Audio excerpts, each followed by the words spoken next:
black waitress was humiliated by rich woman, but what her baby did moved the entire restaurant. The crystal glasses trembled on their expensive trays. The silence that fell over Belmont's, the most exclusive restaurant in Charleston, was the kind of silence that precedes a storm. "Don't you dare touch my table with those filthy hands." The voice of Victoria Ashford cut through the evening air like a whip. Every head in the dining room turned.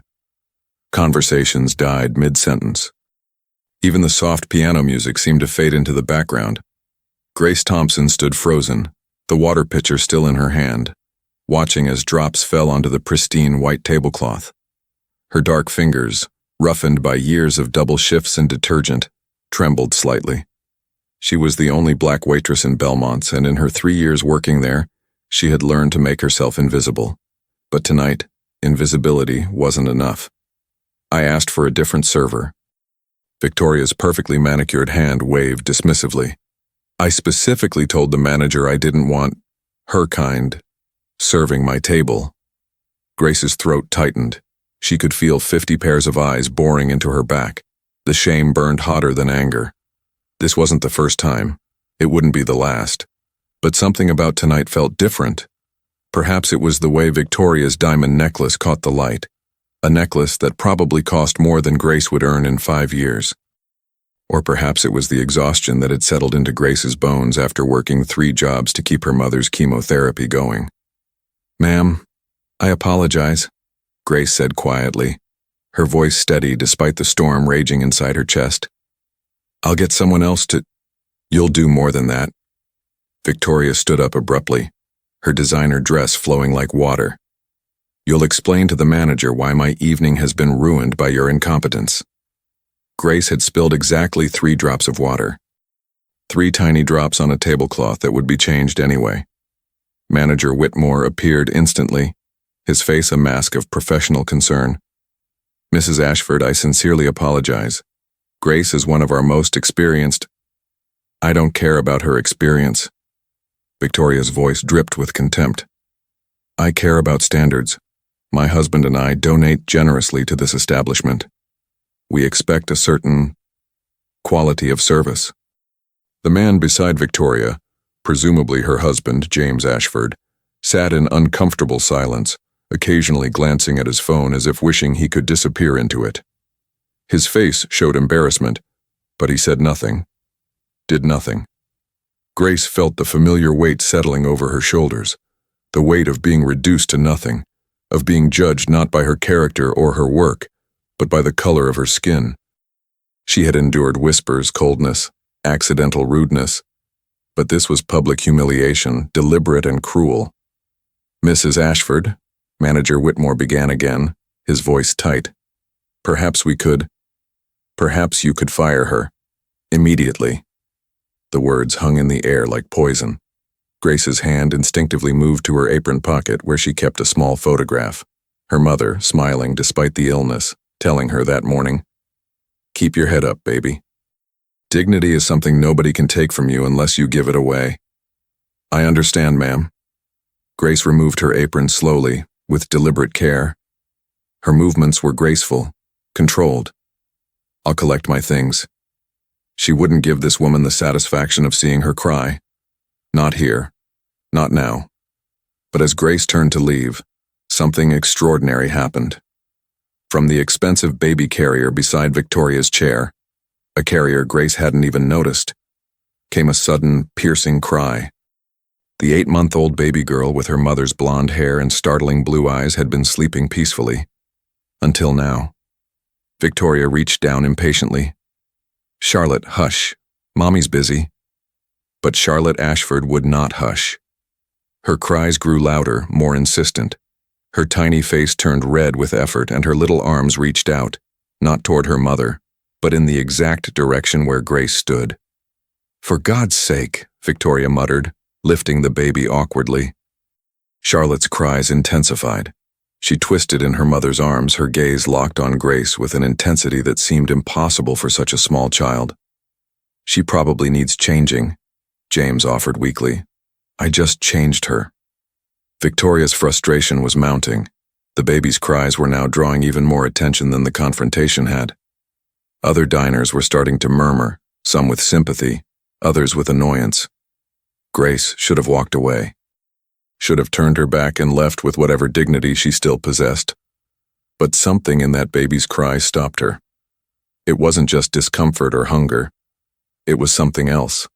Something that pulled at a place deep in Grace's heart. Almost involuntarily, Grace took a step closer. Charlotte's cries immediately softened to whimpers. Her tiny arms reached out more insistently, her eyes, so blue they seemed to hold the sky, fixed on Grace's face. "What are you still doing here?" Victoria snapped, bouncing Charlotte roughly. "I said you're dismissed." But Charlotte had other ideas.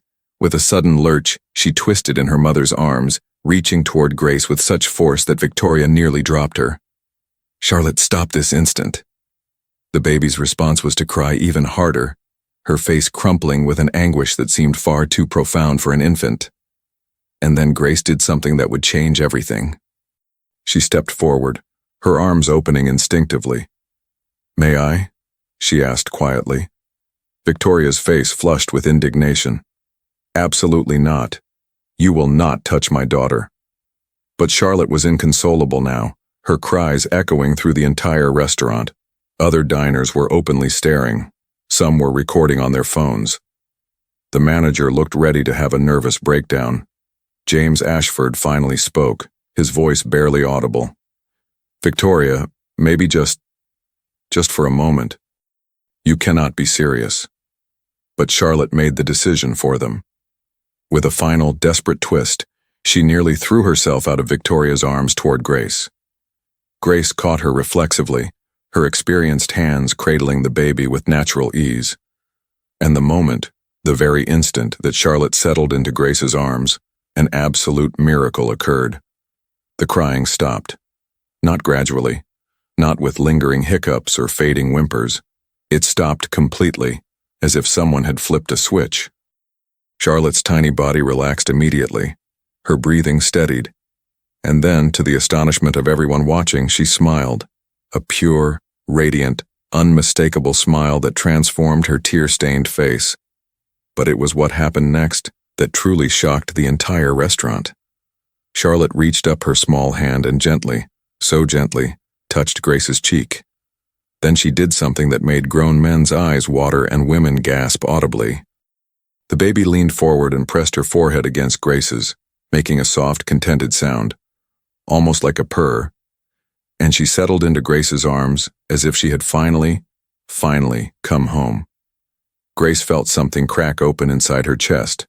Tears she had been holding back for 3 years, tears of exhaustion, humiliation, and heartbreak, threatened to spill over. But she held them back, looking down at this child who saw nothing but a warm, safe person to hold her. The restaurant remained absolutely silent. Even the piano had stopped. Victoria Ashford stood frozen, her face cycling through shock, anger, and something else. Something that looked dangerously close to shame. "Give her back." Victoria's voice had lost its commanding edge. "Now." Grace looked up, meeting Victoria's eyes for the first time directly. What she saw there was complex: fear, anger, confusion, and beneath it all, something unexpected. Pain. "She's calm now," Grace said softly. "Would you like me to?" "I said give her back." Grace began to hand Charlotte back carefully. The moment the baby sensed the transfer, her face crumpled again. She clung to Grace's uniform with surprising strength, her tiny fists grabbing fabric as if her life depended on it. No, sweetie," Grace whispered. "You need to go to your mama now." But Charlotte would have none of it. She began crying again, this time with a desperation that was heartbreaking to witness. Victoria took her daughter roughly, and Charlotte's cries turned to screams. Heads turned, whispers grew louder, phones continued recording, and Grace, standing in the middle of Charleston's finest restaurant, wearing a stained uniform and carrying the weight of another public humiliation, made a decision. She looked directly at Victoria Ashford, this woman who had just tried to destroy her with words, who had judged her by her skin rather than her soul, and she spoke words that would echo far beyond this moment.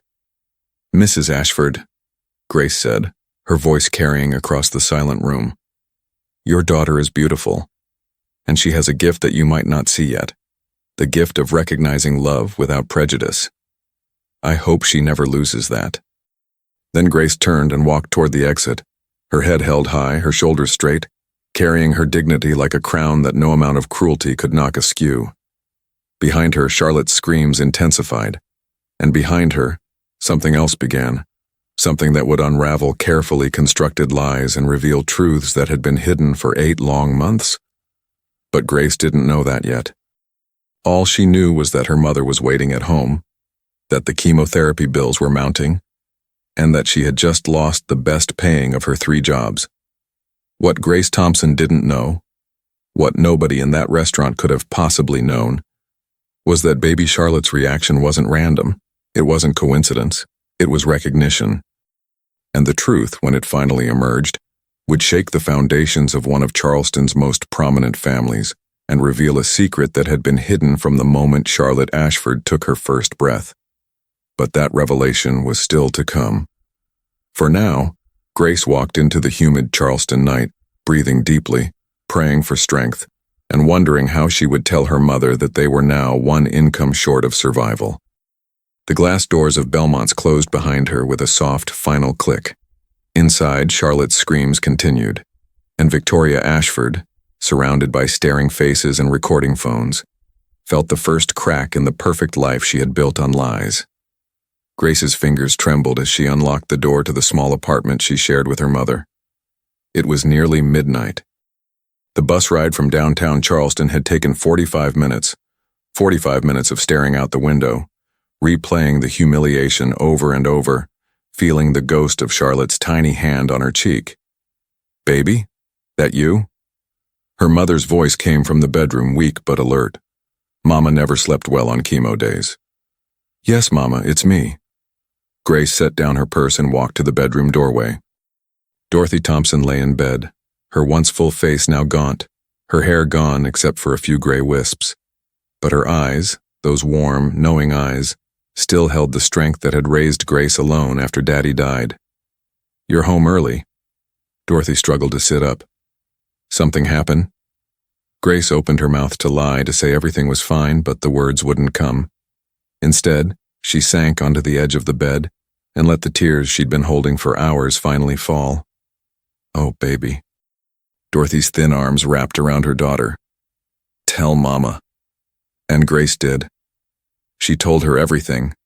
Victoria's cruelty, the manager's cowardice, the public humiliation. But most of all, she told her about Charlotte, about those impossibly blue eyes, about the way the baby had reached for her as if Grace were the only safe harbor in a storm.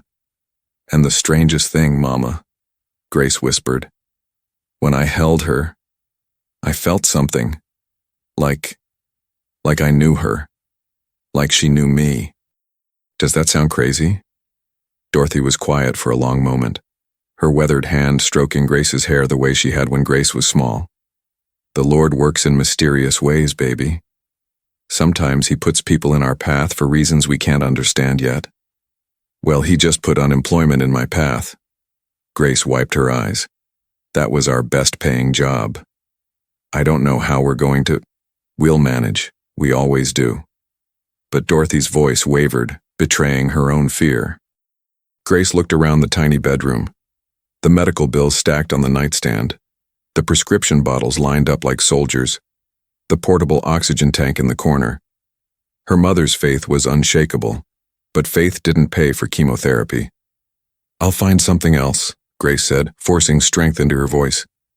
"Maybe extra shifts at the bookstore, or the diner on 5th Street was hiring." "At 3 in the morning? Grace Thompson, you're already running yourself into the ground with 2 jobs. You need to sleep, you need to live." "I need you to live, Mama." Grace's voice cracked. "That's what I need." Dorothy cupped her daughter's face in both hands. "Listen to me. You have been my greatest blessing, my pride, my joy. But you cannot save me by destroying yourself. Promise me, that you won't lose yourself trying to hold on to me. Mama, don't talk like that. Promise me, Grace." Grace couldn't answer. Instead, she kissed her mother's forehead and helped her lie back down. "Get some rest. We'll figure it out tomorrow." But as Grace lay in her own bed an hour later, sleep wouldn't come. Every time she closed her eyes, she saw Charlotte's face, felt those tiny fingers on her cheek, heard the baby's cries that stopped the instant Grace held her. And beneath it all, a strange, impossible thought kept circling. What if? But no, that was impossible. Absolutely impossible. Grace finally drifted into restless sleep just before dawn, unaware that across town, in a mansion worth more than Grace would earn in 10 lifetimes, Victoria Ashford wasn't sleeping either. Victoria stood in Charlotte's nursery, watching her daughter sleep in the custom-designed crib that had cost $8,000. The baby's face was peaceful now, angelic. But the memory of those screams, those desperate, heartbroken screams, echoed in Victoria's mind. "You're still up?" James appeared in the doorway, loosening his tie. He'd stayed late at the restaurant, trying to smooth things over with the manager, trying to contain the damage. 3 people had already posted videos online. The incident was trending on local social media. "She wouldn't stop crying," Victoria said flatly. "Not for hours. The nanny finally got her down at 11. James moved to stand beside his wife, both of them looking down at their sleeping daughter. "Victoria, what you did tonight, don't." Her voice was sharp. "Don't you dare lecture me." "I'm not lecturing. I'm telling you that you humiliated that woman for no reason, and now it's all over social media. The firm's PR department is already getting calls." "The firm?" Victoria laughed bitterly. "Is that what you're worried about, your precious reputation? You should be worried about it too. Our reputation. Our family's name." Victoria turned to face him, and in the soft glow of the nightlight, James saw something in his wife's face he'd never seen before. Fear. "She touched our daughter," Victoria whispered. "That woman put her hands on Charlotte, and Charlotte, James, you saw how she reacted. Babies respond to warmth, to comfort. That waitress was gentle with her, that's all it was." "No." Victoria's hands clenched into fists. "It was more than that. The way Charlotte looked at her, the way she reached for her, it was like she recognized her. That's ridiculous. Charlotte is 8 months old. She barely recognizes us half the time." But Victoria wasn't listening. She was staring at Charlotte with an expression that mixed love and something darker, something that looked like guilt. "I want you to find out everything about that woman," Victoria said suddenly. "What? Why?" "Because I need to know who she is, where she comes from, everything." Victoria's voice had taken on a manic edge. "Hire a private investigator, I don't care what it costs." James stared at his wife as if seeing a stranger. "Victoria, you're not making sense. You got her fired. You humiliated her publicly. What more do you want?" Victoria turned away from the crib, her perfect composure cracking. "I want to understand why my daughter screamed for a stranger like she's never screamed for me. I want to understand why Charlotte looked at that woman with more love than she's ever shown her own mother." The admission hung in the air between them, raw and painful. James reached for his wife's shoulder, but she pulled away. "Find out who she is," Victoria repeated. "Tomorrow." She left the nursery without another word, leaving James alone with Charlotte, who stirred in her sleep, her small hand reaching for something, or someone, who wasn't there. The next morning, Grace arrived at City General Hospital at 6 a.m. for her second job, cleaning patient rooms.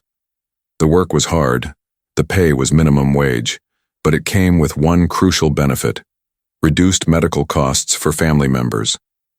It was the only reason Dorothy could afford treatment at all.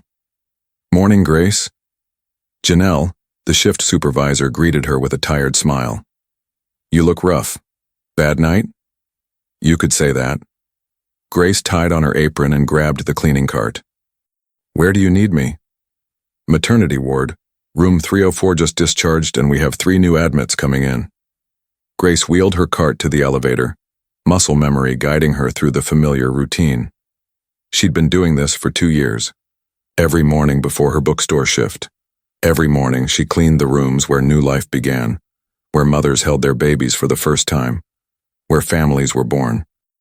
It should have been depressing cleaning up after other people's joy while her own life felt like it was falling apart. But Grace had made peace with it. Every mother she saw holding her newborn, every father's face lit with wonder. It reminded her that hope still existed in the world. Room 304 was empty when she arrived.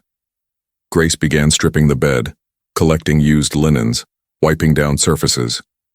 She worked methodically, her hands knowing the routine even as her mind wandered back to last night. To Charlotte. To that impossible feeling of recognition. "Excuse me?" Grace turned to find a young black woman in scrubs standing in the doorway. Dr. Simmons, one of the pediatric residents. "Yes, ma'am. Are you Grace Thompson?" Grace's heart skipped. Had word about last night spread even here? "Yes. Is something wrong?" Dr. Simmons smiled. "Actually, I was hoping to talk to you. Do you have a moment?" Confused, Grace followed her into the hallway. "I know this is going to sound strange," Dr. Simmons began, "but I was at Belmont's last night. I saw what happened with you and that awful woman and her baby." Grace's face burned with shame. "I'm sorry, I don't really want to talk about—" No, you don't understand." Dr. Simmons's voice was urgent. "I'm not here to gossip. I'm here because of what I saw. Grace, I work in pediatrics. I've seen thousands of infants. And what that baby did last night, the way she responded to you, that's not normal. I don't understand. Babies Charlotte's age don't usually show that kind of specific attachment to strangers. They might cry less when someone competent holds them, sure. But what I witnessed?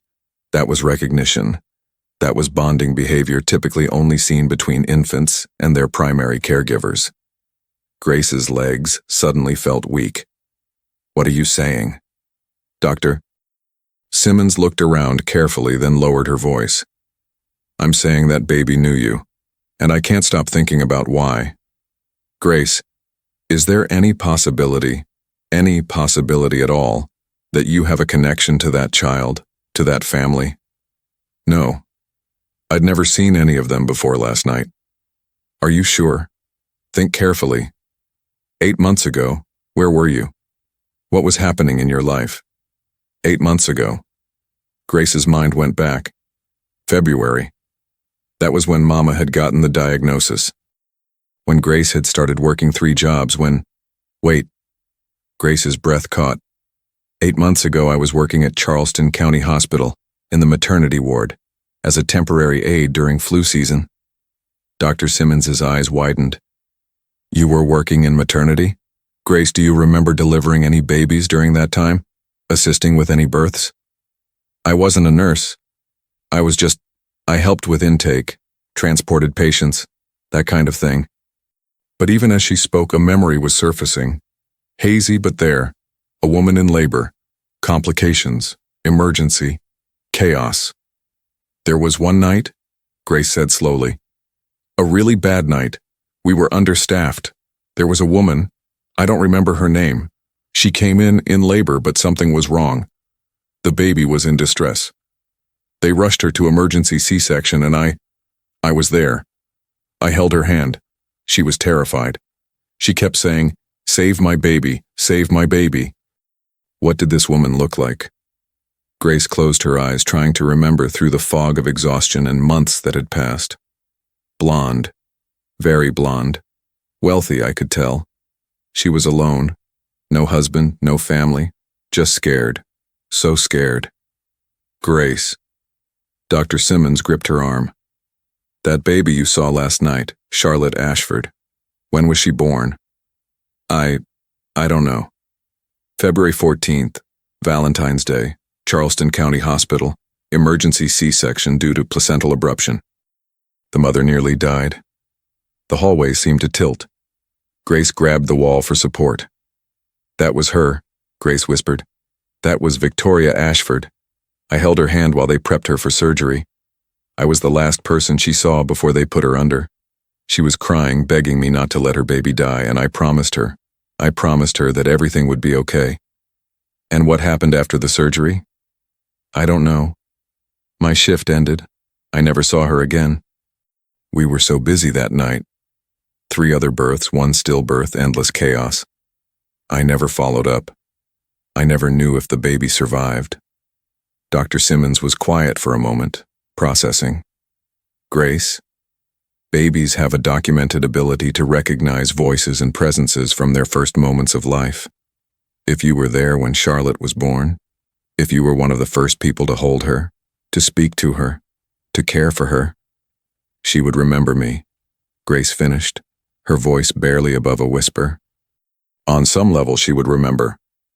It's more than that, Dr. Simmons said carefully. Sometimes in cases of traumatic birth, when mothers are unconscious or unable to bond immediately with their newborns, babies will imprint on the first safe, warm presence they encounter. The first person who holds them with love. Grace felt tears streaming down her face. I held her, she whispered. While Victoria was in recovery, the nurses were swamped. Charlotte was crying, and I held her. Just for a few minutes. I sang to her. I told her she was going to be okay. I told her she was loved. And she remembered. Dr. Simmons said softly. Last night, when she saw you again, something in her, some primal, infant memory, recognized the person who gave her comfort in her first moments of life. Grace sank against the wall, overwhelmed. All this time, Victoria Ashford had been raising a baby that Grace had helped bring into the world. A baby Grace had held, comforted, promised safety. Does Victoria know? Grace asked. Does she remember me being there? I doubt it. Women who have traumatic C-sections, especially emergency ones, often don't remember the details. She was unconscious when Charlotte was born. She probably has no memory of you at all. But Charlotte does. Grace's voice was filled with wonder and pain. Somehow, Charlotte remembers. Dr. Simmons nodded. And now you understand why that woman was so disturbed by her daughter's reaction. Victoria doesn't know why Charlotte responded to you that way. She just knows that a stranger has some kind of bond with her child that she can't explain, that she can't control. Grace's mind was racing. This changed everything, and nothing. She had still been humiliated, still lost her job, still faced the same impossible financial situation. But now she knew that there was a reason for what had happened. A beautiful, impossible, sacred reason. What do I do? Grace asked. That's up to you, Dr. Simmons said gently. You could reach out to them, explain what happened, or you could let it go. You don't owe that woman anything, Grace, not after what she did to you. Grace thought about Victoria's face last night, the cruelty, the racism, the casual destruction of another person's dignity, and she thought about Charlotte's face, innocent, reaching, recognizing love despite being raised by hate. That baby deserves to grow up knowing that skin color doesn't determine who's worthy of love, Grace said finally. She deserves better than what her mother showed last night. Then what will you do? Grace straightened up, wiping her tears. I don't know yet, but I'm going to pray on it. And I'm going to trust that if I was meant to be there for Charlotte's first breath, maybe I'm meant to be there for something else too. Dr. Simmons squeezed her hand. If you need anything, a witness, a statement about what I saw, anything, you call me. That baby saw something in you that the rest of that restaurant should have seen. Dignity, grace in every sense of the word. After Dr. Simmons left, Grace returned to room 304 and finished her cleaning. But her hands moved automatically now, her mind somewhere else entirely. Across town, in a mansion filled with expensive furniture and cold marble, Victoria Ashford sat in her home office, reading a preliminary report from the private investigator she'd hired that morning. Subject, Grace Thompson, age 34. No criminal record, works 3 jobs, mother terminal with cancer, degrees in early childhood development, volunteers at community center, spotless reputation. And then at the bottom of the first page, a detail that made Victoria's blood run cold. Employment history includes temporary position at Charleston County Hospital, maternity ward, February 2024. The same hospital where Charlotte had been born, the same month. Victoria's hands began to shake. She picked up her phone and dialed the investigator. "I need everything," she said, her voice tight. Everything about her connection to that hospital. Every shift she worked. Every patient she encountered. I need to know if she was there when I gave birth she couldn't finish. When my daughter was born and I nearly died. And I don't remember anything except fear and darkness and a warm voice promising me that everything would be okay. A voice that had sounded, now that she thought about it, remarkably like the woman from last night. Victoria ended the call and walked to Charlotte's nursery. The baby was awake, playing with a soft toy. When she saw her mother, she didn't smile. She rarely smiled at Victoria. "Who is she to you?" Victoria whispered, standing over the crib. "Why does she matter more than me?" Charlotte looked up at her mother with those impossibly blue eyes, James's eyes, and made a soft, sad sound. And Victoria Ashford, who had never questioned her own prejudices, who had built her identity on superiority and control, felt the first crack in the foundation of everything she believed. Because if Charlotte, her own daughter, could see past skin color to recognize pure love, what did that say about the mother who couldn't?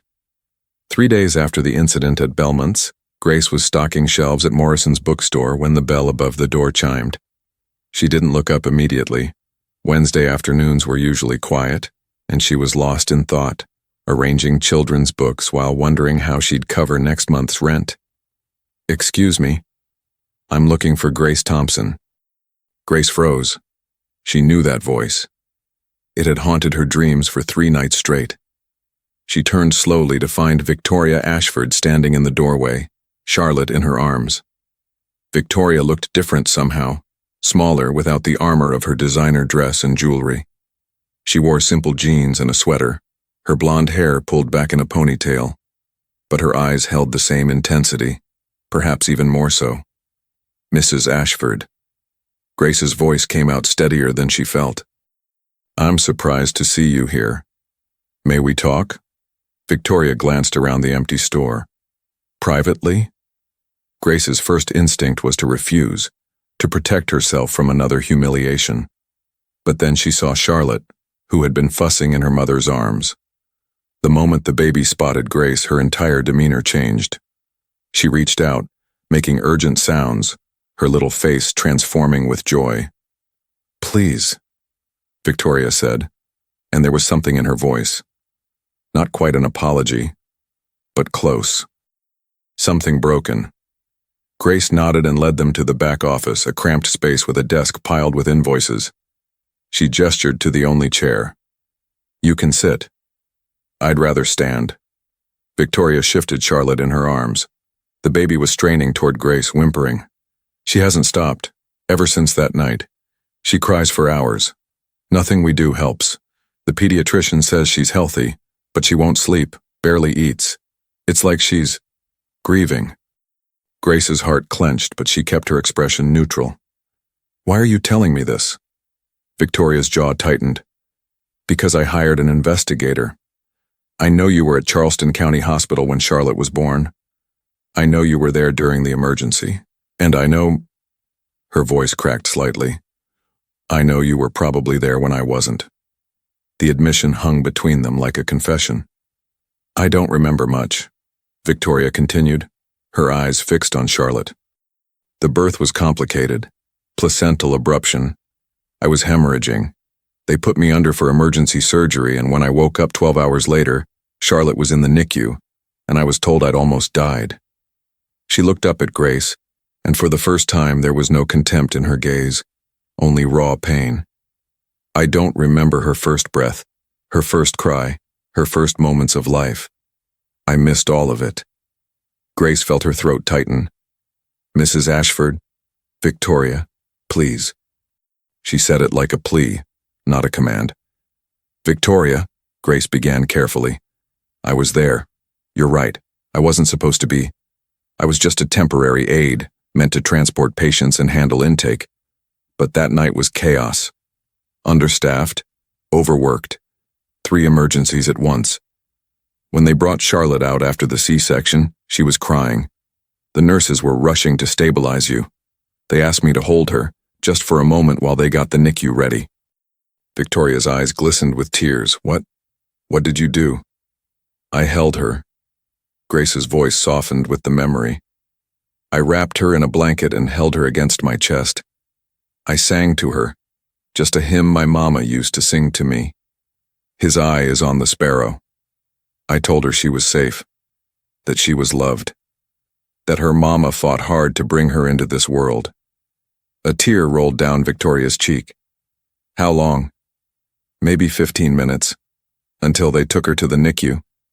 You were still in surgery. Grace paused, choosing her words carefully. You came through holding my hand, Victoria, before they put you under. You were terrified. You kept saying, save my baby, and I promised you everything would be okay. I promised you your daughter would be safe. Victoria's composure finally shattered. She sank into the chair, Charlotte still in her arms, and began to cry. Not the delicate, controlled tears of someone maintaining appearance, but deep, wrenching sobs that shook her entire body. I don't remember, she gasped between sobs. I don't remember any of it. They told me she was fine, that I was fine, and I just moved forward. But she never bonded with me, not the way other babies bond with their mothers. She tolerates me. She accepts care from me, but she doesn't love me the way she loved you in that restaurant, the way she's reaching for you right now. Charlotte was indeed straining in her mother's arms, making distressed sounds, her eyes locked on Grace with an intensity that was heartbreaking to witness. Grace knelt down in front of Victoria's chair, her eyes level with the other woman's. May I? Victoria nodded, unable to speak. Grace gently took Charlotte into her arms, and the transformation was instant. The baby's body relaxed completely, her breathing steadied, and she nestled against Grace's chest with a contented sigh that sounded like coming home. You see? Victoria whispered brokenly. She knows you. She remembers you. And I'm just the woman who feeds her and changes her and tries so hard to be her mother. But I'm not what she needs. Grace rocked Charlotte gently, feeling the weight of this moment.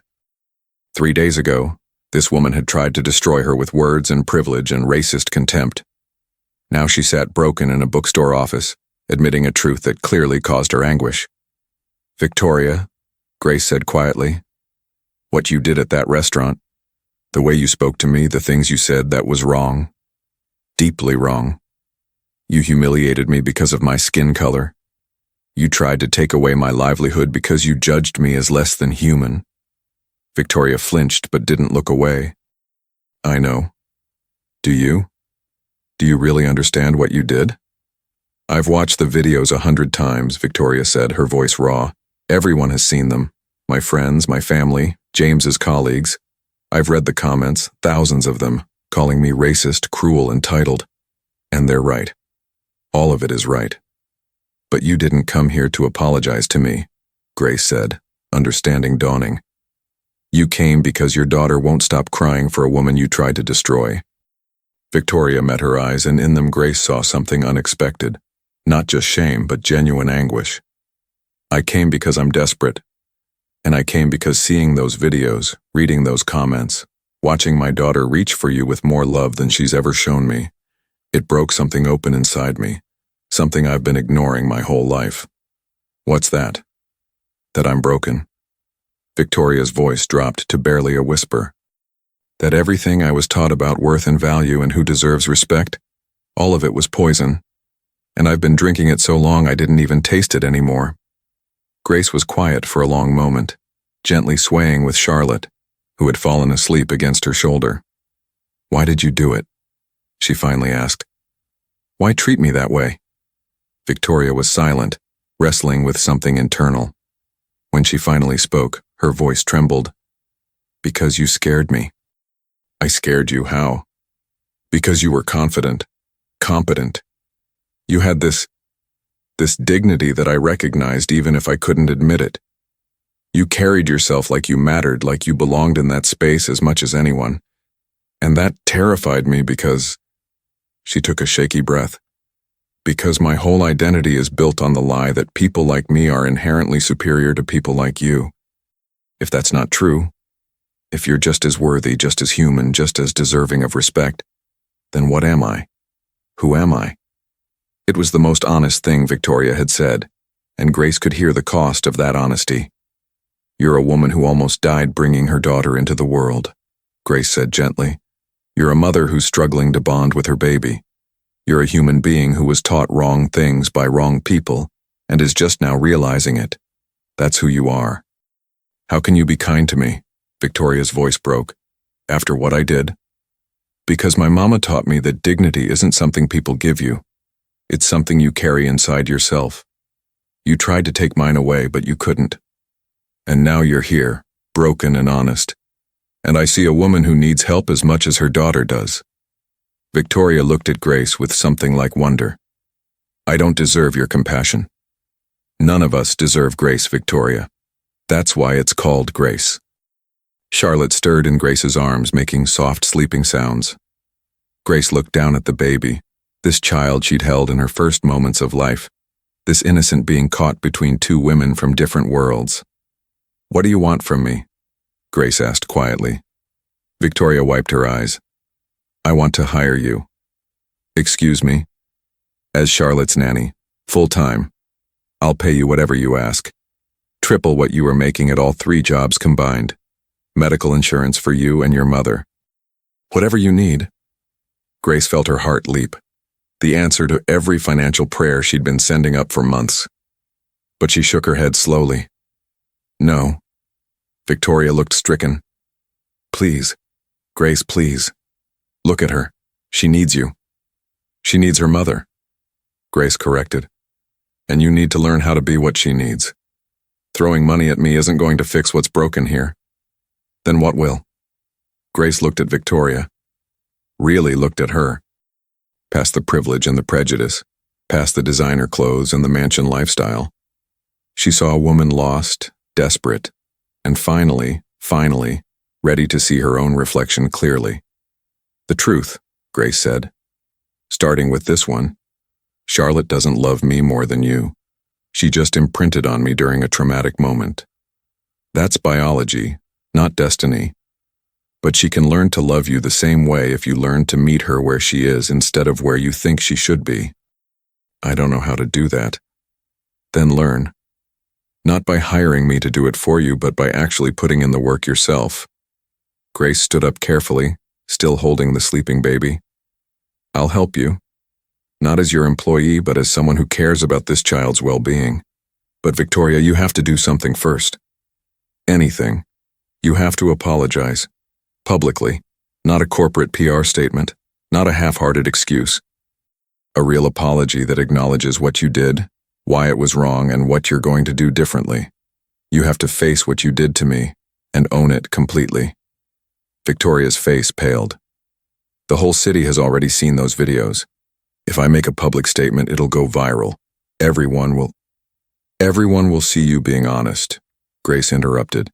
Everyone will see you choosing accountability over comfort. And your daughter will grow up knowing that her mother had the courage to admit when she was wrong and to try to be better. What if people don't forgive me? Some won't, Grace said honestly. Some people will hold this against you forever. But forgiveness isn't the point. Growth is. Change is. Becoming someone your daughter can be proud of. That's the point. Victoria stood up slowly, her legs shaky. She looked at Charlotte sleeping peacefully in Grace's arms, the first real sleep she'd had in days. Then she looked at Grace, and something passed between them. Not friendship, not yet, but understanding. The first fragile bridge across a chasm that racism and privilege had built. If I do this, Victoria said quietly, if I make that apology and face the consequences, will you help me learn how to be the mother Charlotte deserves?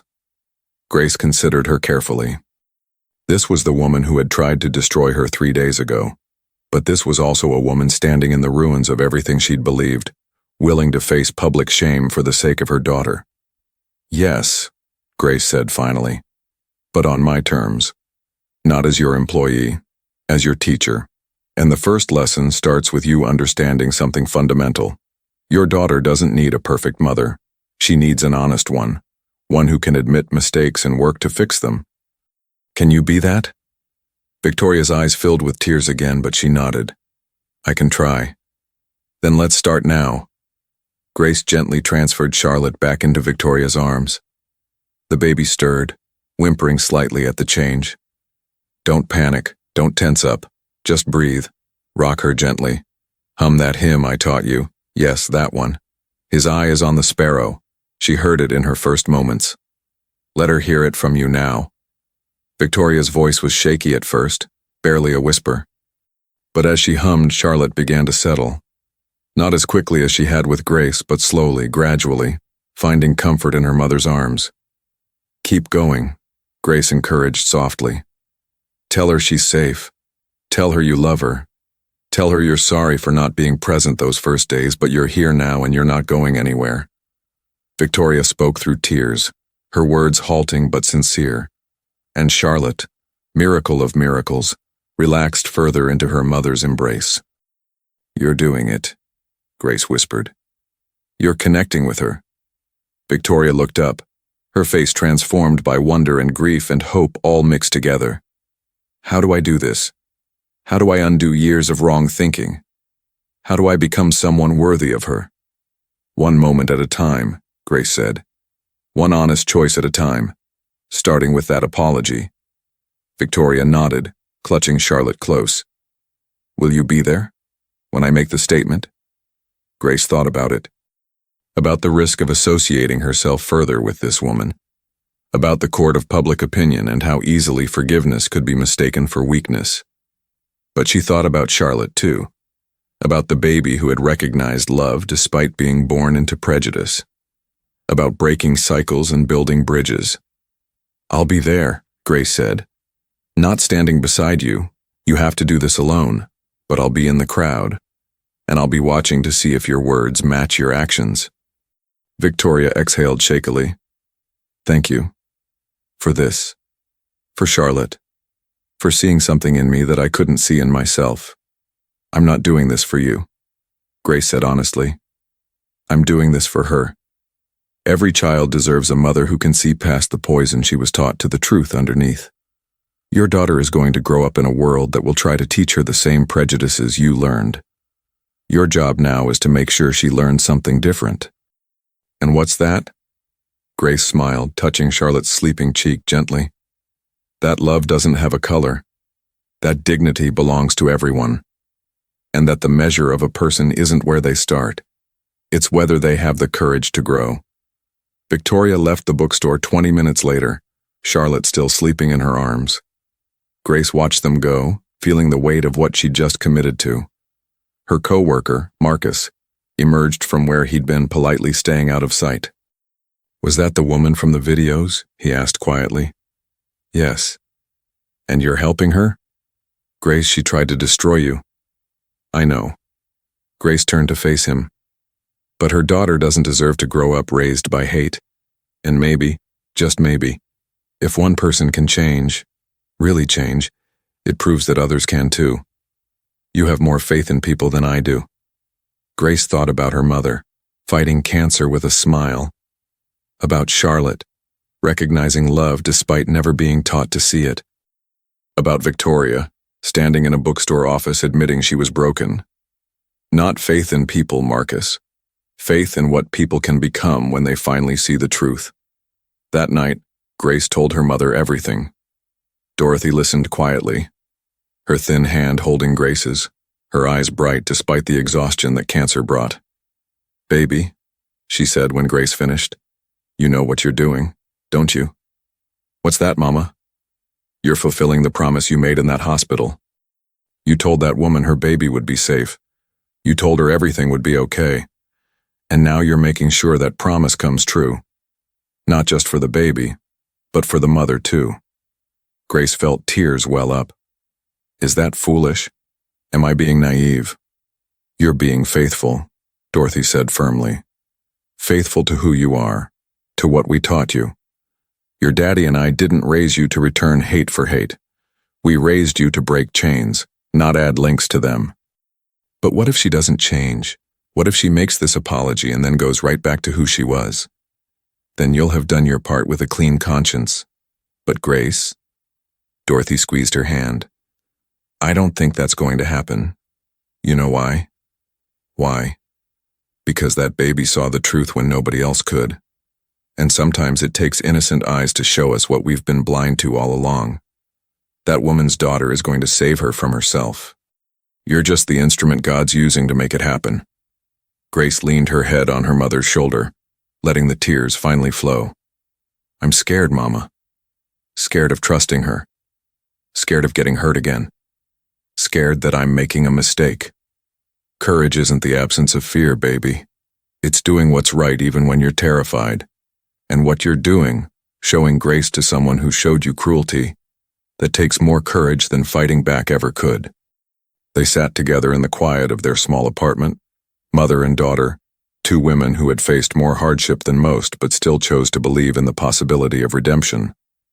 Outside, night fell over Charleston. In a mansion across town, Victoria Ashford sat in her home office writing and rewriting an apology statement while Charlotte slept in a bassinet beside her. She'd sent the staff home, turned off her phone. And for the first time in her life, she was facing herself without any defenses or excuses. The words came slowly, painfully. Each sentence an admission, each paragraph a reckoning. And in a hospital bed where she'd been admitted for a sudden complication, Dorothy Thompson looked at her daughter and smiled. That baby's going to change the world, Grace. Just by being exactly who she is, someone who sees love without barriers. And you're going to help make that happen. How do you know, Mama? Dorothy's smile widened despite the pain that creased her face. Because 34 years ago a nurse handed me a baby girl and told me she was special. Told me she had a gift for seeing the best in people, even when they couldn't see it themselves. And I've watched you prove that true every single day since. Grace wept then, holding her mother's hand, feeling the weight of what was coming. Both the challenges ahead with Victoria and Charlotte, and the inevitable goodbye she'd soon have to say to the woman who'd taught her everything about grace, dignity, and unshakable faith. But tonight, they had each other, and that was enough. Tomorrow would bring Victoria's public apology. Tomorrow would test whether words could become action, whether shame could transform into growth, whether a woman raised on privilege and prejudice could truly change.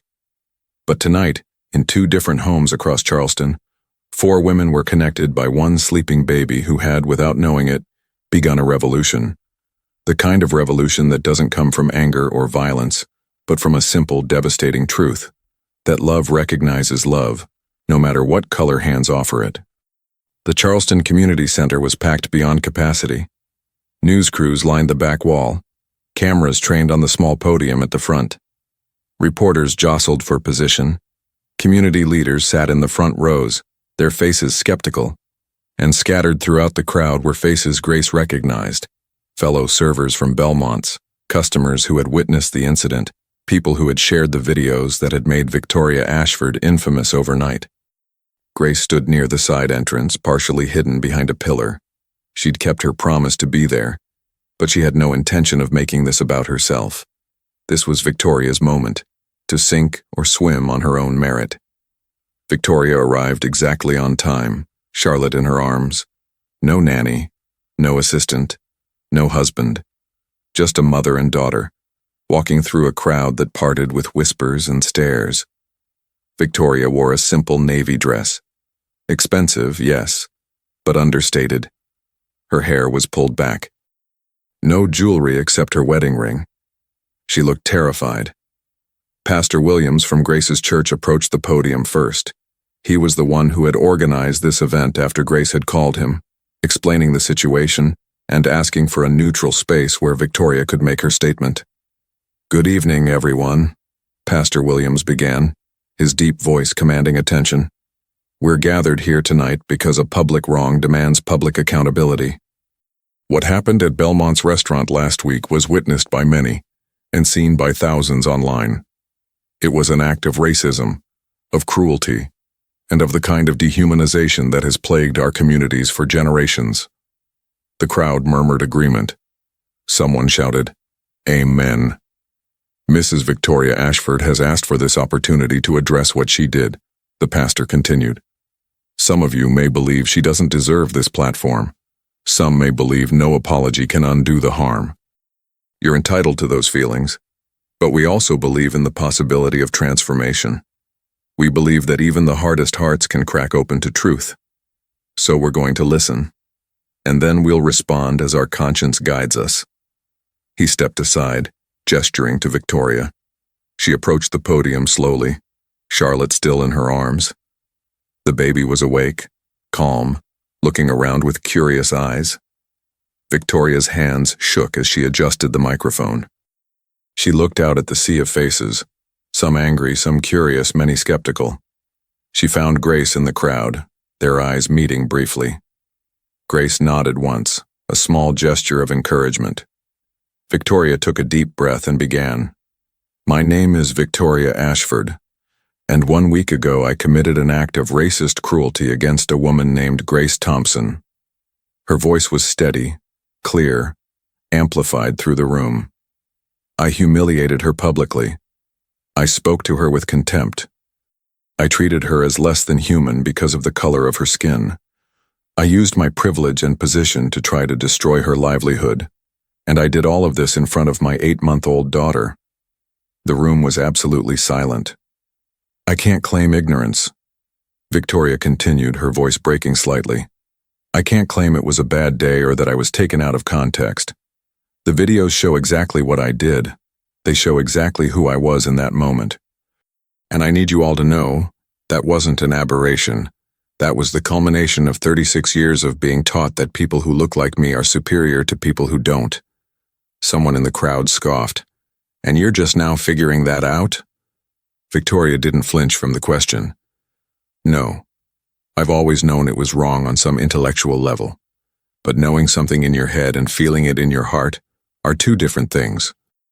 I've spent my entire life benefiting from racism while telling myself I wasn't racist because I didn't use slurs or burn crosses. But racism isn't just violence. It's in the way I clutched my purse tighter when black women walked past. It's in the way I've crossed streets to avoid black men. It's in the assumptions I made about competence and worth, and who belongs in certain spaces. Tears were streaming down her face now, but her voice remained strong. Grace Thompson held my hand while I was dying, Victoria said, and a ripple of surprise went through the crowd. 8 months ago, when Charlotte was born, there were complications. I was hemorrhaging. They had to perform emergency surgery, and in those terrifying moments before they put me under, a black woman in scrubs held my hand and promised me my baby would be safe. I don't remember much from that night, but I remember her voice. I remember her promise. I remember feeling less afraid because someone cared. Victoria looked down at Charlotte, who was reaching up to touch her mother's face. That woman was Grace Thompson. She was working at the hospital that night. And when I was unconscious, unable to hold my daughter in her first moments of life, Grace held her. She sang to her. She comforted her. She gave my daughter the first experience of love outside the womb. The crowd was riveted now, leaning forward. And when my daughter saw Grace again last week, when she recognized her on some deep primal level, what did I do? Victoria's voice cracked with shame. I punished the woman who had saved both our lives. I punished her for being black in a space I'd decided she didn't belong. I punished her for the crime of making me uncomfortable with her competence and dignity. She paused, wiping her eyes, steadying herself. I can't undo what I did. I can't take back those words or erase that moment. Grace lost her job because of me. She struggled financially while caring for her dying mother, a mother I didn't bother to ask about or care about because I didn't see Grace as fully human. I saw her as a servant, as someone beneath me. And I need to say this clearly, I was wrong. Fundamentally, deeply, inexcusably wrong. Words are easy. Someone called from the crowd. What are you going to do about it? Victoria nodded. You're right. Words alone are meaningless. So here's what I'm doing. First, I'm establishing a scholarship fund in Grace Thompson's name at Charleston County Hospital for Black women pursuing careers in healthcare. Fully funded, no strings attached. Second, I'm donating to every organization Grace Thompson has ever volunteered with or supported. Third, I'm using my family's foundation to fund anti-racism training for every business in the Ashford portfolio, including mandatory sessions for all board members and executives, starting with me. The crowd murmured, some impressed, others still skeptical. But more than that, Victoria continued, I'm committing to do the hardest work of all, changing myself. Not because I want good publicity or because I'm trying to rehab my image, but because my daughter deserves better. She deserves to grow up with a mother who can look people in the eye regardless of their skin color and see their full humanity. She deserves to grow up in a world where Grace Thompson is recognized as the extraordinary woman she is, not despite her race, but as a complete human being whose race is just one part of her identity. Victoria's voice dropped lower, more intimate. To Grace Thompson, who is somewhere in this room, I'm sorry. I'm sorry for the pain I caused you. I'm sorry for the indignity. I'm sorry for trying to take away your livelihood and your peace. You showed me and my daughter more grace than I deserved when you held her that night 8 months ago. And you showed me more grace than I deserved when you agreed to help me learn how to be the mother Charlotte needs. I will spend the rest of my life trying to earn even a fraction of the dignity you carry so naturally. Victoria stepped back from the podium. The room erupted, some applauding, some shouting questions, some simply sitting in stunned silence. Pastor Williams returned to the microphone. We're going to open this up now. If anyone has something to say, this is your chance. A young black man stood up immediately. How do we know this isn't just damage control? Rich white woman says the right words to save her reputation. We've seen this before. Victoria, still holding Charlotte, didn't hide behind the podium. She stepped forward. You don't know. You have every right to be skeptical. All I can say is that I'll prove it through sustained action. Hold me accountable. Check in 6 months, a year, 5 years. If I'm not living differently, call me out publicly. I'm giving you permission right now. An older black woman in the front row stood. Grace recognized her, Mrs. Patterson, one of the church elders. Mrs. Ashford, what you did to Grace was cruel. But I've seen cruelty my whole life. What I haven't seen much of is powerful white folks admitting they're wrong. You've taken a first step tonight, don't let it be your last one. No, ma'am, it won't be. Another person stood, a young white woman. I work at Belmont's. I served your table that night, and I'm ashamed to say I didn't speak up. I watched Grace get humiliated, and I did nothing because I was afraid of losing my job. Mrs. Ashford's racism didn't happen in a vacuum. It happened because people like me stay silent. The testimonies continued, some harsh, some grudging, some surprisingly hopeful. And through it all, Victoria stood there, Charlotte in her arms, taking it. Not defending, not explaining away, just listening and absorbing the weight of what she'd done. Finally, someone in the crowd called out, "Where's Grace Thompson? Does she accept this apology?" All eyes turned, searching. Grace felt her stomach clench. She hadn't planned to speak. But as the crowd's attention found her, she knew she couldn't stay silent. She walked slowly to the front, every eye following her. Victoria's face showed relief and fear in equal measure. Grace took the microphone from Pastor Williams. She looked out at her community, people she'd known her whole life, people who had supported her family through hardship, people who understood the weight of what had happened. "My name is Grace Thompson," she began, her voice quiet but clear. "And I'm not here to tell you whether to forgive Victoria Ashford. That's between each of you and your conscience. I can only speak for myself." She turned to face Victoria directly. "You asked if I accept your apology. The truth is, I accepted it the moment you had the courage to come to my workplace with your daughter and admit you were wrong. Not publicly, privately, when you had nothing to gain and everything to lose.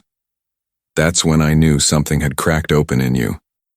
Victoria's eyes filled with fresh tears. "But accepting an apology doesn't mean forgetting what happened," Grace continued. "It doesn't mean the harm disappears or that everything is okay. It means I'm choosing not to let your hatred poison my heart.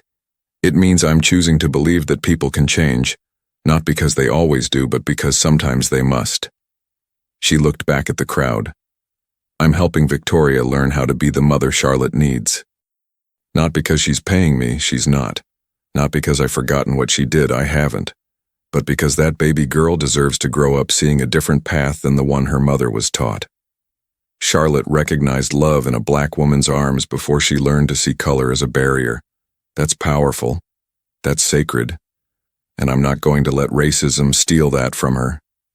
The room was utterly silent. So here's what I'm asking, Grace said. Don't let Victoria off easy. Hold her accountable. Check her actions against her words, but also, she paused, choosing her words carefully. Also give her the space to grow. Because if we tell people they can never change, we guarantee they won't. And then racism wins again. Grace handed the microphone back and returned to her spot by the pillar. The crowd erupted in conversation, debate, a few tears. Pastor Williams called for quiet and began closing the event with a prayer. But Grace barely heard it, because her phone was buzzing insistently in her pocket. She pulled it out and saw 3 missed calls from Charleston County Hospital. Her blood ran cold. She answered the 4th call. Hello? Miss Thompson? This is Nurse Rodriguez from CCH. It's your mother. You need to come now. She's taken a turn. Grace didn't hear the rest. She was already running. The fluorescent lights of the hospital corridor blurred as Grace ran toward her mother's room. The antiseptic smell, the beeping monitors, the hushed, urgent voices. Everything merged into a nightmare she'd been dreading for months. Dorothy Thompson lay in bed, smaller than Grace had ever seen her, surrounded by machines and monitors that beeped out the fragile rhythm of a failing heart. Mama. Grace collapsed into the chair beside the bed, taking her mother's hand. It was so thin, so cold. Dorothy's eyes fluttered open. Baby girl, you came. Of course I came. I'm here. I'm right here. How did it go? The apology? Even now, dying, her mother was thinking of others. Grace felt her heart shatter. It went well, Mama. Victoria did good. She was honest. She was brave. Dorothy smiled weakly. That's my girl, teaching folks how to be better. She coughed, a rattling sound that made the monitors beep frantically. A doctor entered, his face grave. Miss Thompson, can I speak with you outside? No. Dorothy's grip on Grace's hand tightened with surprising strength. Say it here. No secrets. I'm ready. The doctor's expression softened with compassion. Mrs. Thompson, your heart is failing. The cancer has spread. We can make you comfortable, but there's nothing more we can do. I'm sorry. Dorothy nodded as if she'd expected this. How long? Hours, maybe less. Good, that's good. She looked at Grace, whose face was wet with tears. Don't cry, baby. I've had a beautiful life, and I'm going home. Mama, I'm not ready. I can't do this without you. Yes, you can. You're the strongest woman I know. Dorothy's voice was fading, each word an effort. You've already changed that woman's life. That baby's life. Now you're going to change the world. One heart at a time. Just like your daddy and I raised you to. I need you, Mama. You have me. Always. In every kind thing you do. Every time you choose grace over anger. Every time you see someone's humanity instead of their hate. That's me. Living through you. The monitor's beeping began to slow. Grace, Dorothy whispered, promise me something. Anything, Mama. Promise me you won't give up on people. Not on that woman, not on anyone. Promise me you'll keep believing that love is stronger than hate. I promise, Mama. I promise. Dorothy smiled, her eyes drifting closed. That's my girl. That's my beautiful, graceful girl. Tell your daddy I'm coming home. Tell him I did my best with our baby girl. The words faded. The beeping slowed. And as the sun rose over Charleston, Dorothy Thompson took her final breath with her daughter's hand in hers, and a smile on her lips that spoke of peace, faith, and a life well lived. Grace sat there for a long time, holding her mother's hand even after it grew cold, unwilling to let go of the woman who had taught her everything about dignity, faith, and unshakable love. The funeral was held 3 days later at Pastor Williams's church. Grace had expected a modest gathering. Her mother had lived quietly, worked hard, and never sought attention. What she didn't expect was the church overflowing with people. Former patients her mother had cared for when she worked as a home health aide. Children she'd tutored for free. Neighbors she'd brought meals to during hard times. And in the back row, trying to be inconspicuous, sat Victoria Ashford with Charlotte in her arms. Grace saw her during the service. Their eyes met across the crowded church, and Victoria's face showed such genuine grief that Grace found herself giving a small nod of acknowledgement. After the burial, as people gathered at Grace's apartment for the repast, Victoria approached hesitantly. "Grace, I'm so sorry. I know this is a terrible time. I just wanted to pay my respects to your mother. She raised an extraordinary woman." Grace was exhausted, hollowed out by grief, but she managed a small smile. "Thank you for coming. If there's anything you need, anything at all—" "Actually," Grace interrupted gently, "there is something." Victoria straightened. "Name it. Come inside. Meet my mother's friends. Let them see that the woman from the videos is trying to be different, that change is possible. It would mean something to them. It would honor my mother's faith that people can grow." Victoria looked terrified. "Grace, I don't want to intrude on your morning. This isn't about me." "It's not about you," Grace agreed. "It's about showing a community that's been hurt by racism for generations that sometimes justice includes mercy. That transformation is real. My mother believed that. She believed in you before she ever met you just because I told her you were trying. Honor that belief." Victoria's eyes filled with tears. "I don't deserve this. None of us deserve grace, Victoria. That's the whole point." So Victoria Ashford walked into a room full of black people who had every reason to hate her. And she didn't make speeches or try to explain herself. She simply served food, washed dishes, held Charlotte, and let the older women coo over the baby.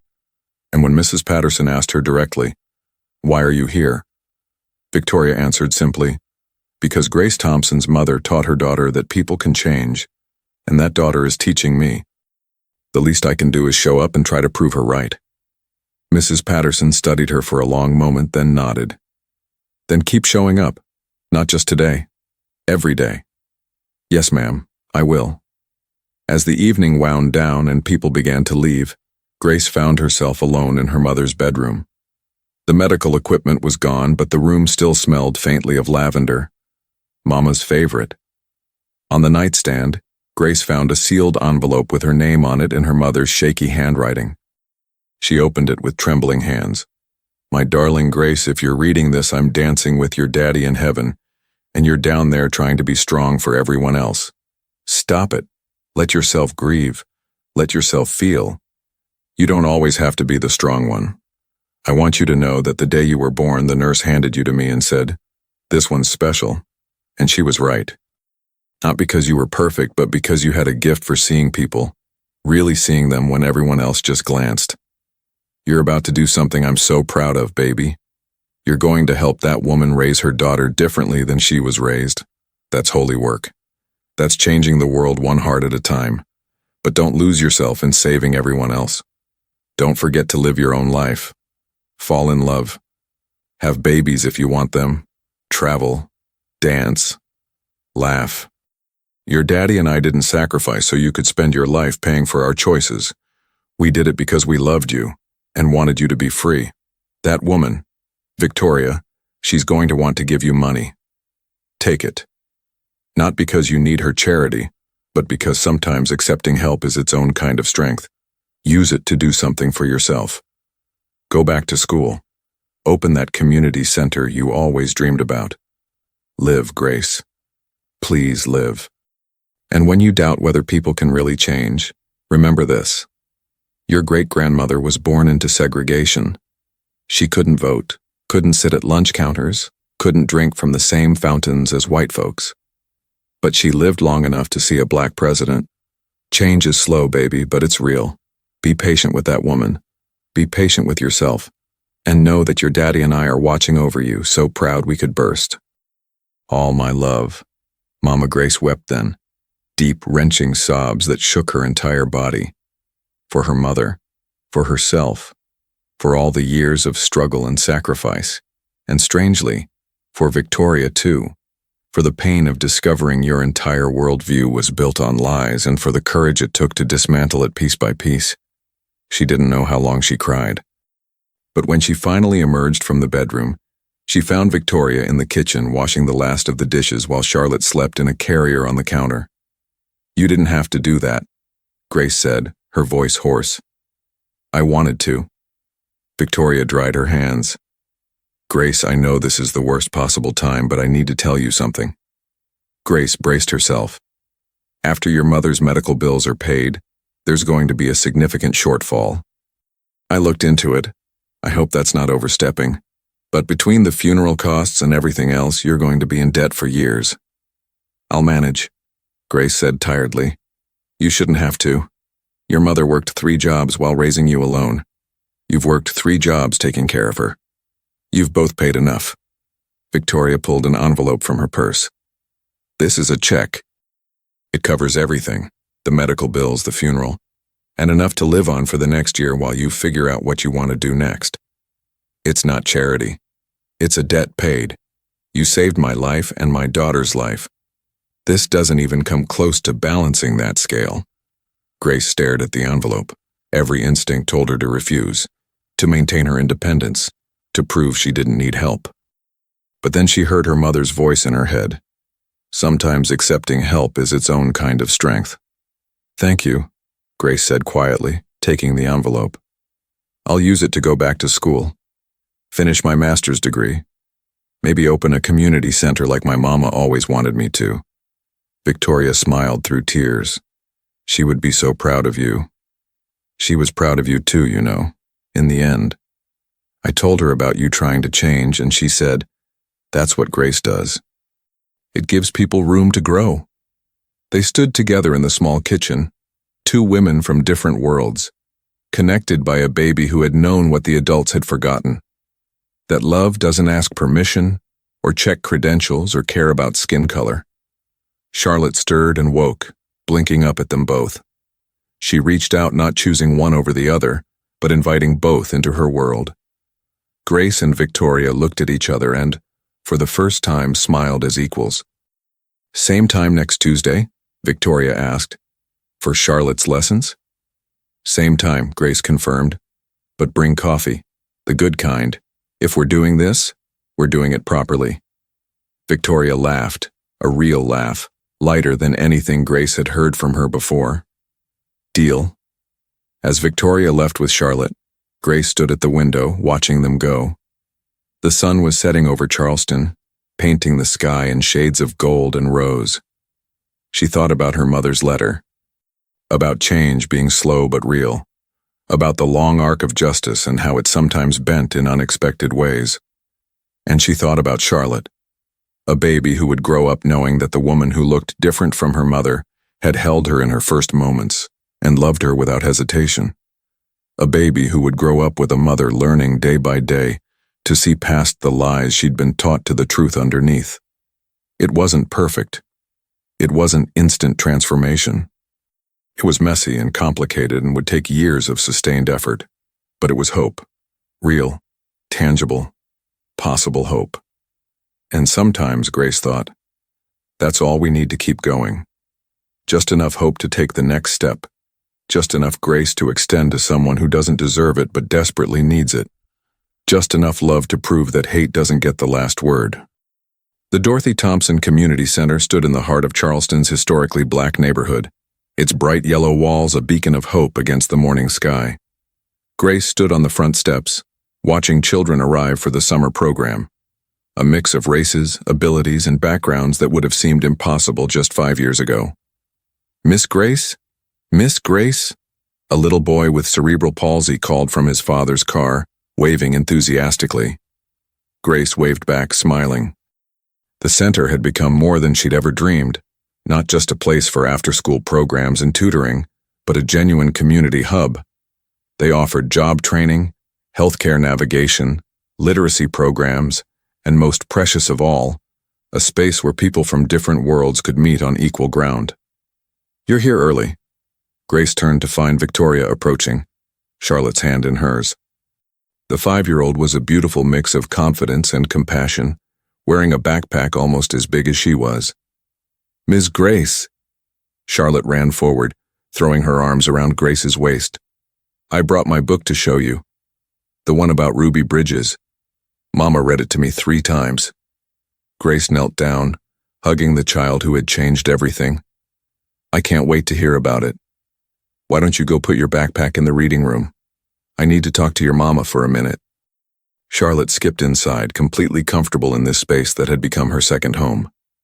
"She's still asking to stay overnight here," Victoria said, shaking her head with amused exasperation. "She says her bedroom at home is too quiet."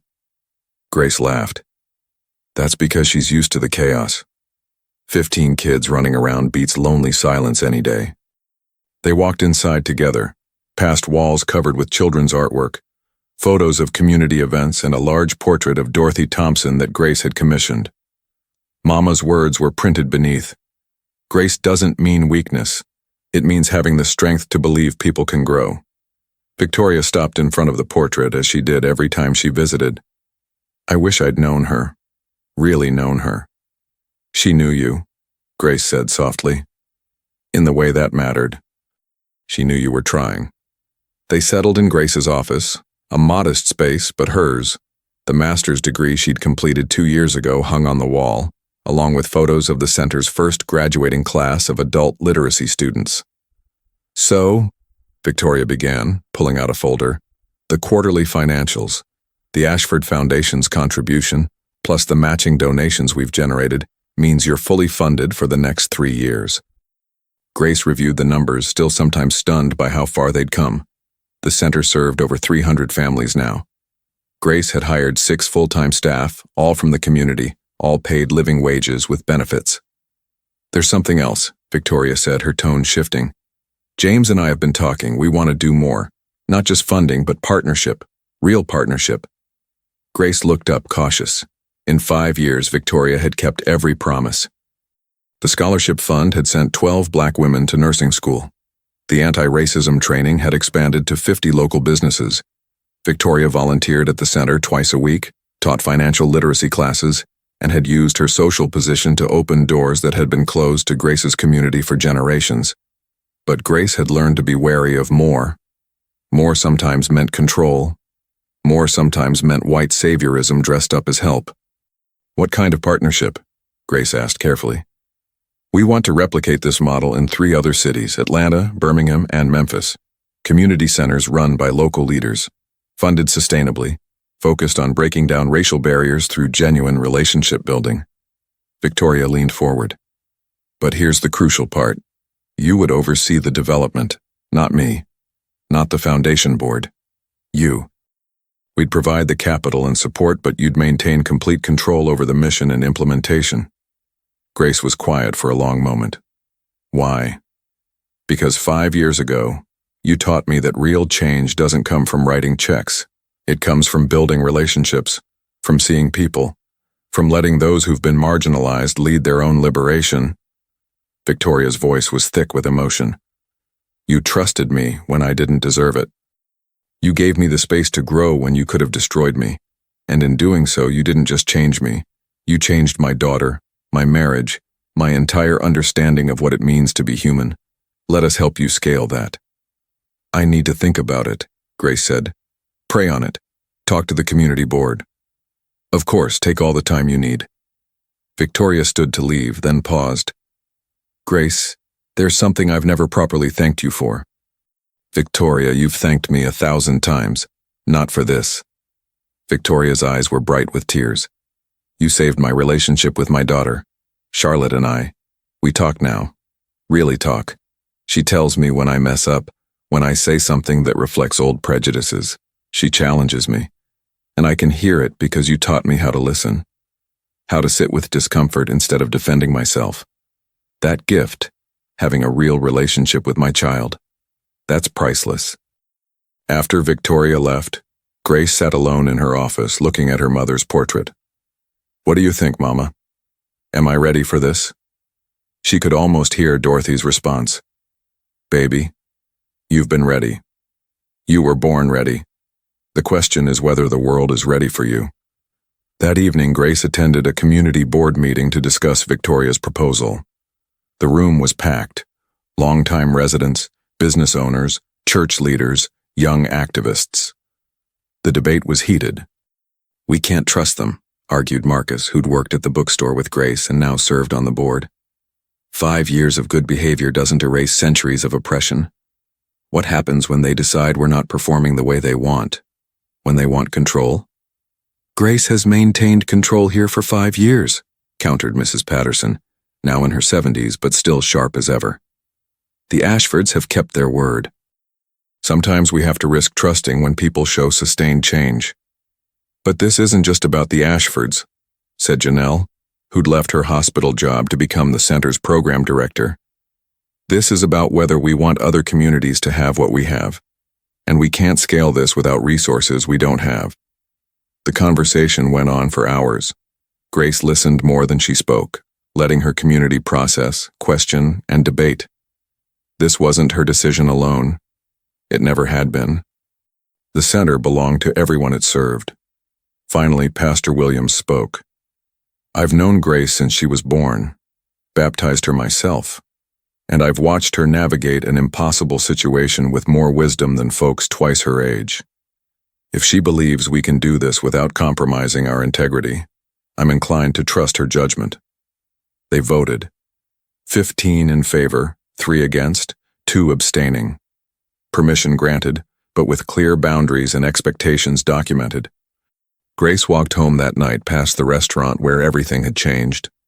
Belmont's had closed 2 years ago, not because of the scandal, but because the world had moved on. The space now housed a cooperative restaurant owned by former service workers, including 3 people who'd witnessed that fateful night.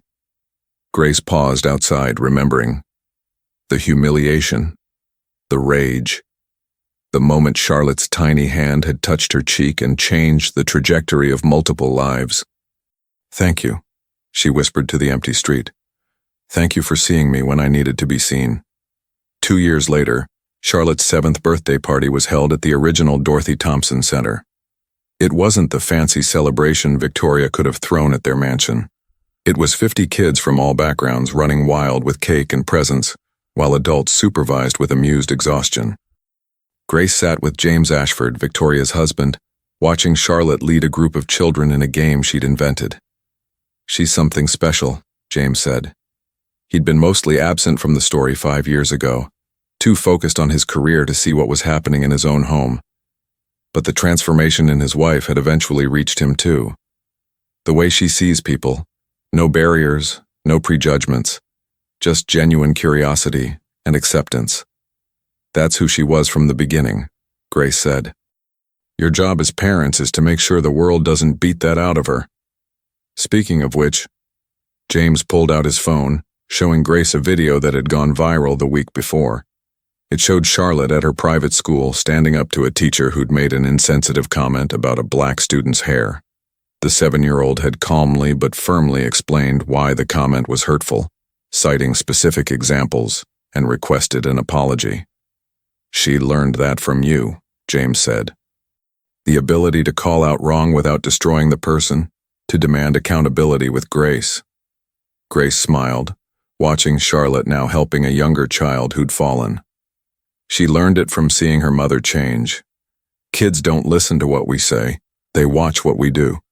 Victoria did the hardest thing anyone can do. She admitted she was wrong and worked every day to be better. That's the lesson Charlotte really learned.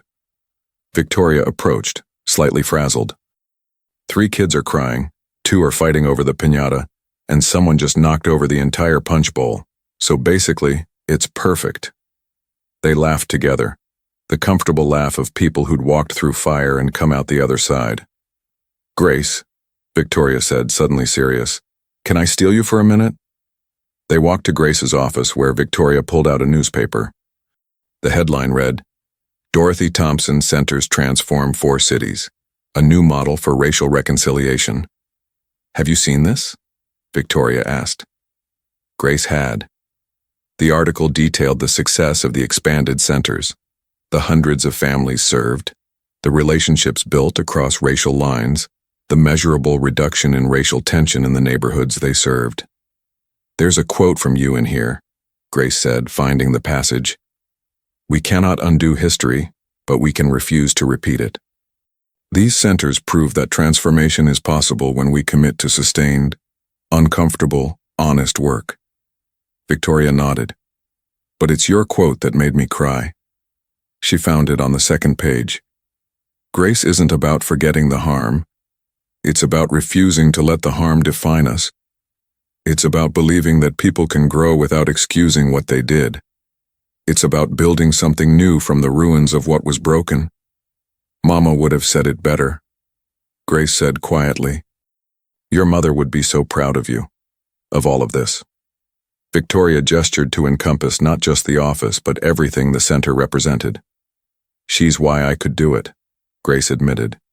Even in her sickness, even dying, she taught me that bitterness is a burden we don't have to carry, that we can acknowledge pain without letting it poison us.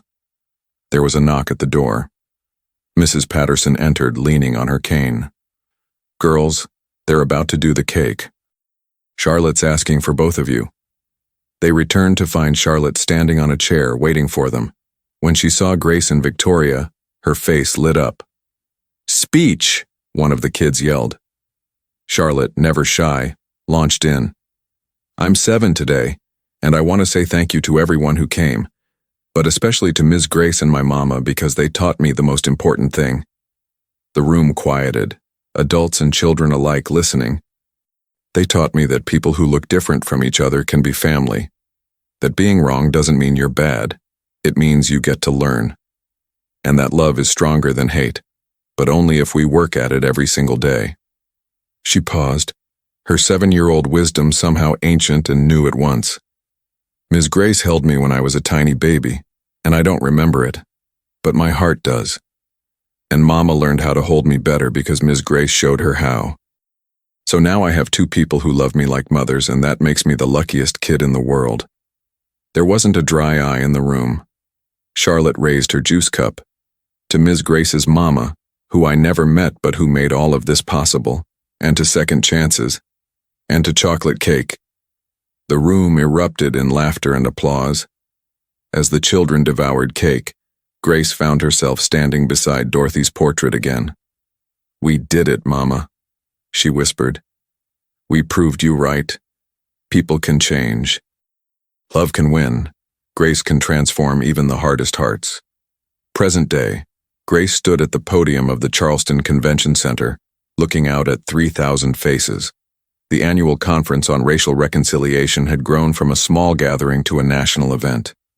Leaders from across the country had come to learn about the Dorothy Thompson model, not as a quick fix, but as a blueprint for sustained, difficult, transformative work. But Grace wasn't here to give the keynote. She was here to introduce someone else. Ladies and gentlemen, Grace began, 7 years ago, a woman walked into a restaurant and committed an act of public racism against me. She humiliated me. She tried to destroy my livelihood. She showed me and the world the ugliest face of privilege and prejudice. The room was silent, everyone knowing this story. That same woman stands before you today, not as an example of perfection, but as evidence of possibility. She's going to tell you about the hardest 7 years of her life, about unlearning lies, facing consequences, sitting with discomfort, and doing the daily work of transformation. She's going to tell you that change is possible, not easy, not instant, not painless, but possible. Grace stepped aside. Victoria Ashford. Victoria walked to the podium, visibly nervous despite having given this talk dozens of times. But this was different. This was the biggest stage yet. My name is Victoria Ashford, she began, and 7 years ago I was a racist. The bluntness of the statement rippled through the crowd. Not someone who made a mistake, not someone who didn't know better. I was a fully formed adult who actively participated in and benefited from white supremacy, while telling herself she was one of the good ones. And the woman who just introduced me, the woman I tried to destroy, is the reason I'm standing here today, alive in ways I never was before. For the next 40 minutes, Victoria laid it all bare. The incident, the reckoning, the daily work of unlearning, the relationships built, the trust earned slowly, painfully, the moments of backsliding, and the community that held her accountable. The transformation that happened not because she read a book or took a class, but because she committed to a lifetime of uncomfortable growth. "I can't undo what I did," Victoria said, her voice breaking. "I can't give Grace back the dignity I tried to strip from her. I can't erase the harm. But what I can do, what I must do, is use my story as evidence that no one is beyond redemption if they're willing to do the work. Real work, sustained work, humble work." She paused, looking directly at Grace in the front row. Grace Thompson taught me that grace isn't weakness. It's not excusing harm or pretending it didn't happen. Grace is having the strength to believe in transformation while holding people accountable for their actions. It's refusing to let someone's worst moment define their entire existence, while also refusing to pretend that worst moment didn't matter. Victoria's voice grew stronger. "If you're here because you want a quick fix, leave now. If you're here because you want to feel good about yourself without changing anything, leave now. But if you're here because you genuinely want to do the hard work of breaking down walls built by centuries of oppression, if you're willing to sit with discomfort, face your own complicity, and commit to sustained action even when no one's watching, then stay, learn, and then go do the work." The standing ovation lasted 5 minutes. That evening, Grace and Victoria sat on the steps of the original center, watching the sun set over Charleston. Charlotte was inside with the evening program, helping younger children with homework. "Do you ever regret it?" Victoria asked quietly. "Giving me a second chance instead of letting me face the full consequences?" Grace was quiet for a long moment. "You did face consequences. Public shame, loss of friendships, years of uncomfortable growth. The consequences just looked different than destruction. But if you hadn't helped me, if you'd just walked away, would you have been wrong?" "No," Grace said honestly. "You weren't entitled to my forgiveness or my help. I chose to offer it, but I could have chosen differently and been completely justified." That's what people don't understand about grace. It's not an obligation, it's a gift. You can't demand it or earn it. You can only receive it with humility and then work like hell to honor it. Victoria nodded slowly. "I think about that night constantly. What if Charlotte hadn't cried for you? What if you just walked away? Where would I be? Probably right where you were before. Comfortable, ignorant, and slowly poisoning your relationship with your daughter. And where would you be?" Grace smiled. "Probably working 3 jobs, exhausted and slowly suffocating under the weight of other people's hate. So maybe, just maybe, we saved each other." They sat in companionable silence, watching children of all colors play together in the center's courtyard. Charlotte emerged, waving goodbye to her friends, then settled between Grace and Victoria on the steps. "Ms. Grace?" Charlotte asked, leaning against Grace's shoulder. "When you held me as a baby, what did you sing?" Grace wrapped an arm around the child. "His eye is on the sparrow. Want to hear it?" Charlotte nodded, and Grace began to sing softly. The same hymn she'd sung 7 years ago to a crying newborn, the same hymn her mother had sung to her, the same hymn that had traveled through generations carrying a message of hope and resilience. Victoria joined in, her voice uncertain but sincere. And Charlotte, nestled between the 2 women who had shaped her life in such different ways, closed her eyes and simply listened to the sound of harmony. Imperfect, but beautiful. Epilogue. 10 years after the documentary, Grace and Second Chances, the Charleston Story, premiered to critical acclaim. It traced the decade-long journey from a moment of racist humiliation to a nationwide movement for racial reconciliation. Charlotte, now 13, sat in the audience for the premiere between Grace and Victoria, watching her own story unfold on screen. The filmmakers had interviewed dozens of people, staff from Belmont's, witnesses from that night, community members, people whose lives had been changed by the centers, and of course the 3 of them. The final scene showed Grace standing in front of the Atlanta Center, the newest of what had become 20 Dorothy Thompson community centers across the South. She spoke directly to the camera. People ask me if I regret what happened that night. If I could erase it, would I? And the answer is no. Not because the humiliation didn't hurt. It did. Not because racism is acceptable, it never is. But because from that pain came something unexpected. Proof that transformation is possible. Proof that love really is stronger than hate, but only when we do the daily work of choosing it. The camera pulled back to show children of all backgrounds playing in the center's courtyard, and Grace's voiceover continued. My mother taught me that grace doesn't mean ignoring harm. It means believing people can grow beyond it. Victoria taught me that even the most privileged can learn to see their own blindness if someone shows them a mirror with compassion instead of contempt. And Charlotte taught us both that love recognizes love before it learns to see barriers. The final shot showed the three of them, Grace, Victoria, and Charlotte, standing together in front of Dorothy Thompson's portrait, Charlotte in the middle holding both women's hands. Grace's voice came one last time. This isn't a story about a racist woman and the black woman she wronged. It's a story about two human beings who met in the worst possible way and chose to build something beautiful from the wreckage. It's a story about a child who knew love before she learned hate. And it's a story about a community that chose to believe in redemption without forgetting justice. The screen faded to black and then words appeared. In memory of Dorothy Thompson, 1952-2019, who taught her daughter that grace doesn't mean weakness. It means having the strength to believe people can grow. The Dorothy Thompson Centers have served over 50,000 families in 20 cities across the American South. They remain community-led, sustainably funded, and committed to the daily work of transformation. Because change isn't a moment. It's a choice we make every single day. The lights came up. The audience rose in applause, and Grace, sitting between Victoria and Charlotte, felt her mother's presence so strongly it was almost physical. We did it, Mama, she whispered. We proved them all wrong. Love won.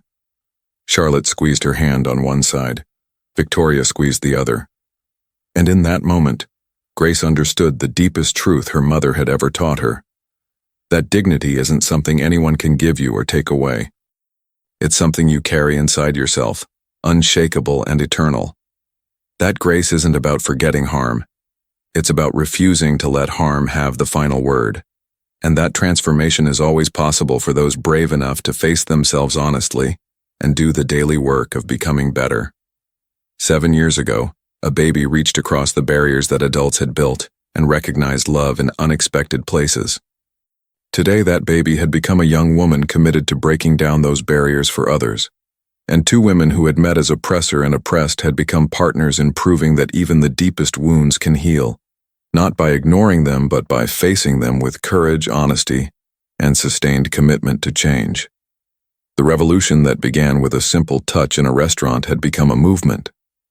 Not through violence or vengeance, but through the most radical act of all, believing that people can change, holding them accountable while making space for growth, and building something new from the ruins of what was broken.